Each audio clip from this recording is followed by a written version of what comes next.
The following are the words of Lou Civillo, president of the Suffolk County Police Benevolent Association. Police officers risk their lives to protect our communities and keep our streets safe. These officers are the thin blue line that stands between your family and the criminals that would do them harm. We are your neighbors, protecting your neighborhood. Hold the line. Support law enforcement. Stand with the Suffolk County PBA. The following radio show is live, except for the announcement you're hearing right now. Welcome back to Your Island Live with your host, Tom Schiliro, on 103.9 LI News Radio.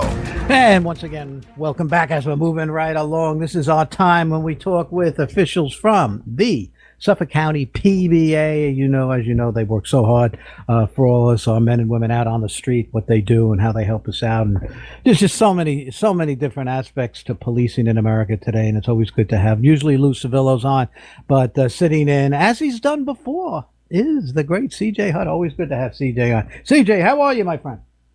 Hey, Tom. It's good to be on again. Thanks for having me. Always a pleasure. You guys have been in the news quite a bit. I've been seeing all the YouTube stuff and all the news stuff, and it's pretty cool to see the PBA getting actively out there. Not that you haven't over the years, but it just seems there's so much at stake here this year with this presidential race.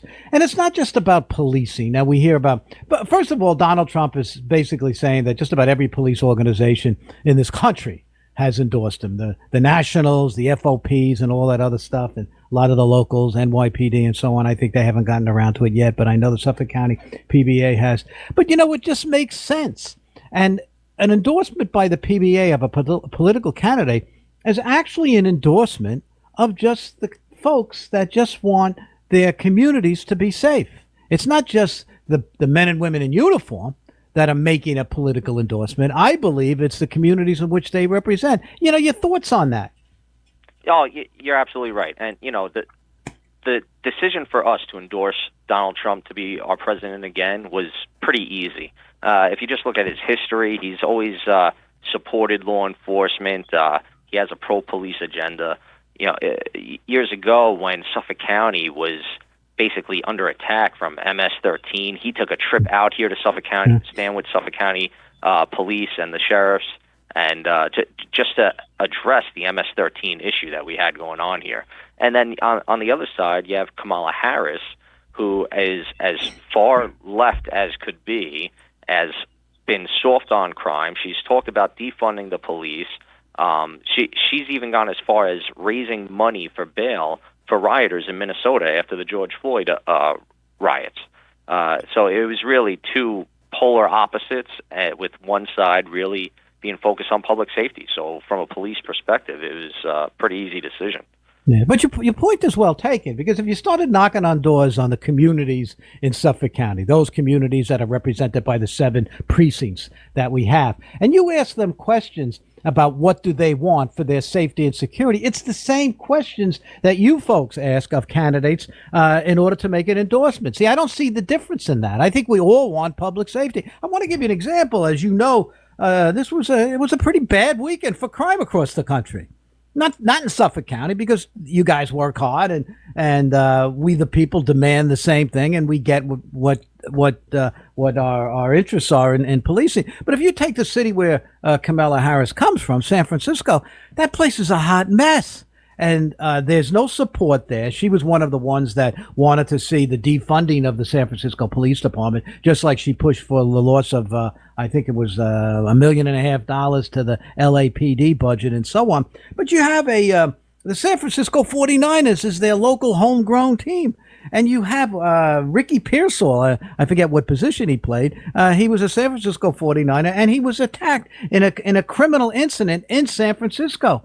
And he's not just the only one, but it's happening a lot, and it's happening to people of notoriety. Shouldn't a person like a Kamala Harris, or somebody that believes in the defunding of police, or that people coming across the border, we should decriminalize a border crossing that is illegal, and talk about that, relating that to the attack on an NFL player? I mean, again, I know maybe I'm being a little obtuse here with that, but I'm using that as to say, well, if it could happen to an NFL player, it can happen to anybody. Nobody is immune from crime. Right. Get CJ, your thoughts. And look at what's going on in Colorado now too. You're seeing gangs take over entire apartment apartment buildings. It's just unbelievable. They're setting up their little zones of power and kind of creating their own little kingdoms out there. And when we talk about border security, like we're talking about, you mentioned illegal immigration, but it's not just the bad people and bad actors that are coming over. It's what they're coming over with. A lot of them are bringing over, drugs that are being sold on our streets, causing incredible amounts of overdose deaths of American citizens. This is where a lot of the fentanyl is coming from, the xylazine is coming from. All these things that are wreaking havoc on American communities. And that's to the point that, yes, we could concentrate on local issues, but see, I don't think it's not local anymore.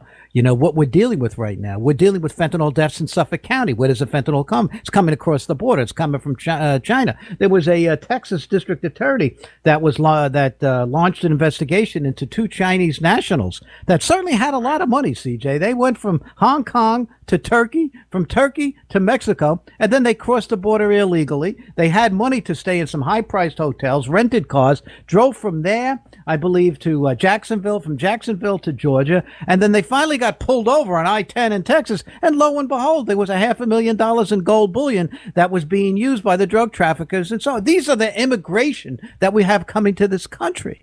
And this is plain, and it's preying upon the American people. Suffolk County Police deals with it. Nassau County deals with it. New York City deals with it. And it's right in our own neighborhoods. I've had callers on this program that said that their son or their daughter died from a fentanyl overdose and not knowing where this drug is coming in. We saw a young little baby in the Bronx that was at a daycare center, and they had the kids sleeping, taking a nap on the floor, but there was fentanyl underneath the floorboards because the people that ran the daycare center were part of that drug trafficking unit that is benefiting from an open border. So where are the issues here? I mean, I don't see. I during my opening today, the opening of the show, I basically said, where is the common sense approach to this? I don't understand why people would even move towards the Harris ticket because she has nothing to show for the protection of the people. And that's why when the PBA announces an endorsement of Donald Trump, I don't think there's any question here. And maybe I'm being too one-sided on this, but I'm trying to have some common sense approach. Getsy. Yeah, I don't think you're being one-sided at all. I think you're prioritizing public safety, which everybody wants to feel safe in their homes, in their communities. And it's got to be, to me, it's the number one issue in this election. And I think to most people, it's rates very high up there as the number one or number two issue, side by side with inflation and the cost of living issue. And a lot of this stuff that's been going on with this border, right? A lot of the issues we have, the root cause is border security, right? When we talk about these drugs that come over, that cause the overdoses, a lot of that is what spawns on the gang activity because they're all competing to make their money, make their buck, and it creates the violence that we see. At least here in Suffolk County, just this past week, D.A. Tierney charged 29 defendants on drug charges as a result of investigations from the East End Drug Task Force. And that includes Suffolk County Police, Riverhead Police, the DEA is involved. So there's a lot of jobs that work together for that. But D.A. Tierney helped lead that charge, and they took a lot of xylazine, fentanyl, heroin, methamphetamines, all these things that are causing Americans to die of overdoses. They got a lot of that off the streets and took a lot of the people off the streets that are responsible for dispersing that to everybody. And a lot of these border issues are going on while Kamala Harris was deemed the border czar. If she can't handle one job that was given to her by Joe Biden, how could you anticipate her, managing an entire country with every issue that has to be dealt with? See, I'm looking forward, as you are, as we all are, to the debate that's going to occur in 8 days, 7 days from now, about another week. And to see how they address these issues. And of course, you and I both hope, and I speak for the people that listen to the show, that questions will be asked about safety and security. I watch Donald Trump and I watch Kamala Harris because now they're going around in their campaign and so on. Donald Trump almost at every corner talks about qualified immunity for police officers. You see, to me, that's not just qualified immunity for police officers. That allows police officers to do their job. and to do their job 100%. unfettered. And in order for a police officer to do their job, they're protecting the people. People don't understand. They don't look at the numbers. It's something that I study quite a bit. How many police officers risked their lives this week? How many lost their lives this week? How many committed acts of heroism, which, by the way, is very hard to find, the acts of heroism that police actually perform all over the country, because it's not widely reported as much. Our local newspaper may report some Suffolk County police officers jumped into the Forge River to save the woman who drove in there, and that may be on page 37. But an officer that they want to berate for how qualified immunity, something like that, makes it on page 1. You see, there's something wrong with that. And there's something wrong with the fact that we need to tell the truth to the people. And I think when you have a Trump as a presidential candidate talking about qualified immunity, that relates very well, because it has an impact beyond that individual officer. And I think what we're going to see on the 10th is something like that. Now, you bring up the border and her border czar designation. She's denying that. Where does that get us? That doesn't get us anywhere. Well, I wasn't really the border czar, and it wasn't really my fault. But if you elect me, this is what I'm going to do. And then she wants to build a wall, and she wants to become a MAGA again or something like that.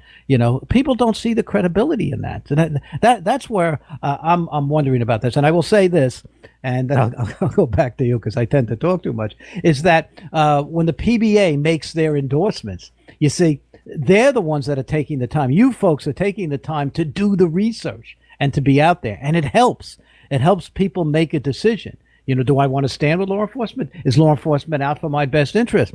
Well, who else is out for your best interest? The criminals that Kamala Harris puts out on the streets? I mean, I could go on and on about this, CJ. Right. And she tries now all of a sudden to paint this tough on crime persona, how she was a prosecutor in California. But I think a lot of people are seeing through that. And if you just look at her policies and what she's been campaigning on recently, as far as like her support for the George Floyd Justice and Policing Act, you brought up qualified immunity. That act would strip police officers throughout this country of qualified immunity. And if police officers don't have qualified immunity, where they aren't out there risking their own life savings and their homes every time they take action, guys are going to be hesitant.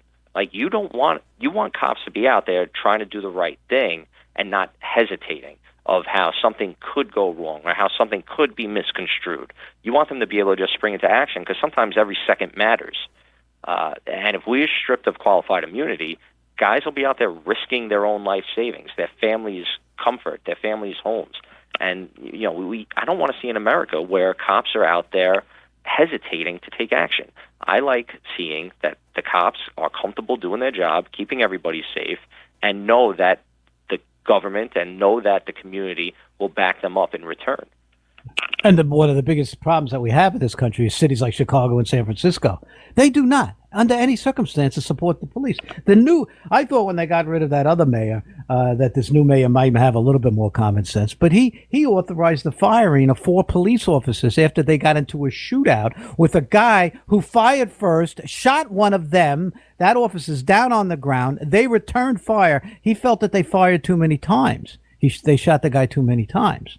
And then as a result of that, they fired the officers. How is that, under any circumstances, the wildest imagination that you may have, supporting the police? And I'm glad we don't. I mean, I'm so glad that we're not anywhere near anything like that here in Suffolk County. Even New York City sees the error in that way. Even with the Adams administration, and sometimes I attribute to some of his good decisions and the fact that he wore the uniform. He was in the street, so he knows. And he should know a lot better than he does already. But that's another story in itself. But you see the same thing with San Francisco. And you see the same thing in Chicago and Baltimore and some of these places that don't have that same support. Do we want this? Is this where we want to turn our country over to? And I think that's a big part of it. So again, I would say congratulations to the work that you have done, you and the PBA, and in moving other unions or organizations or the brotherhood and sisterhood in the direction of where the common sense is, because I think that's where the people are. And the mere fact that you got some great names. Jim Jordan was at that one endorsement. He picked up the endorsement for Donald Trump. That guy's phenomenal. I watch him on the Judiciary Committee all the time. And I can't find one thing in fault of what he says in terms of not the betterment of the people. So I think that the work that you guys put into this was incredible. Go ahead, CJ. Well, yeah, thank you. We appreciate that. And, the Trump endorsement night where we got to present it to Jim Jordan, that was an exciting night for us. And again, we all take a lot of pride in doing what we do. We don't rush into these endorsements. We do think them through, but we all live here. We want what's best for our families. We want to feel safe. And we think that's what the general public wants. And, Kamala Harris has already in the past talked about defunding the federal 1033 program. And the 1033 program is something that police departments rely on to help get equipment that we need. God forbid there was ever an active shooter situation or some sort of terrorist attack. That's where we get a lot of our military-grade equipment, which some people try to say is, intimidating. Police officers shouldn't have it. But the reality is we need it if there's an active shooter somewhere in a mall, hospital, whatever. We need to have those heavy-duty ballistic vests. We need the ballistic helmets. We need to have those rifles in the police cars. We need to be able to get this equipment to be able to effectively do our job and keep everybody safe. And it's like all these little things that just keep piling up, that Donald Trump is on the right side of for public safety, and Kamala Harris is on the wrong side of for public safety. And that's our main concern here at the PBA. Yeah. And that's not, see, CJ, that's not an opinion. A lot of times I'll express things like that. Oh, that's your opinion. It's not an opinion. It's a fact. There's an interesting story about when the Suffolk Police Department acquired a lot of military equipment, particularly those Humvees and so on. And of course, there was the left that was criticizing, we don't need to look like a military and so on. And then one of those people that I know, they were stuck in a flash flood in Babylon on the southern state. I'm laughing because it was funny. How do you think the person got out of the flash flood without drowning? It was one of those Humvees that drove in there and rescued them. So just maybe you ought to open up the brain a little bit more to think about this and to think about how lucky we are that we can get equipment like that. And that's just one very small part of this. And, as we move forward. Go ahead, CJ. Yeah, with the Humvees, I mean, we use them all the time in heavy snowstorms, even when there's projected bad weather, right? We think we foresee some bad weather coming. That's what all the weathermen are telling us. We bring the Humvees out so that we could reach those areas. Down in Mastic Beach, a lot of those roads flood out during storms. We can't drive regular police cars through there. No, we need to rely on the Humvees just to respond to 911 calls. That's the military-grade equipment that can help us do our job.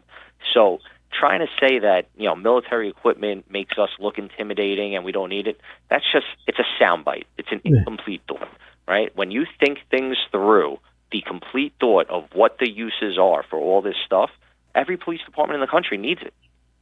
And, of course, it's so much better when it's coming from a federal program, and, it doesn't eat into the police budgets for the other stuff that everybody wants to see, too. A lot of the community relations stuff we do, the regular patrol stuff we do. You don't need to eat away at that when the federal programs are helping us fund that equipment. And what a lot of these individuals don't think about is sometimes I can remember working midnights in the middle of a snowstorm. It was wretched. I mean, you couldn't move anywhere. But I would ask this to that public that thinks this is a little far-fetched. How do you think the doctors and the nurses get to the hospitals on nights like that? How many times do you remember, CJ, that the police were involved, the police vehicles were involved in making sure that our hospitals were staffed by professionals because the doctors and the nurses couldn't drive their own vehicles? Do we not think about that? Yeah, we've absolutely done it. We've had these big snowstorms where there's 3 feet of snow on the ground. People are abandoning their vehicles all over the Long Island Expressway or North Ocean Avenue, and nobody could drive a regular vehicle anywhere. But first responders still need to get to work. So a lot of the times what happens is a police officer in a Humvee will actually drive some firemen to a firehouse. A police officer in a Humvee will actually pick up that 911 dispatcher from their house because they're snowed in and get them to work so that when somebody calls 911, there's an operator on the other side of the line to dispatch their emergency call. Well, we need these tools, right? This is the complete thought. This is the complete process. We need these tools to be able to function in these emergency situations. Exactly, and that's what I think. That's why this is a great place. A place that I have found, a municipality where the police are supported by the people is, and I'm going to use a term that Kamala uses, is a joyful place. How about that? We live in a joyful community where people are happy with public safety and public security. And great conversation with CJ Hutter, one of the officials over at the Suffolk County PBA. You have a great day, CJ. Thanks for filling in for Lou, and we'll talk to you again soon, my friend. Thank you. All right, Tom. Thanks again. Talk to you soon. Okay, I want to take a short break. When we get back, let's open up the phones. We'll be right back.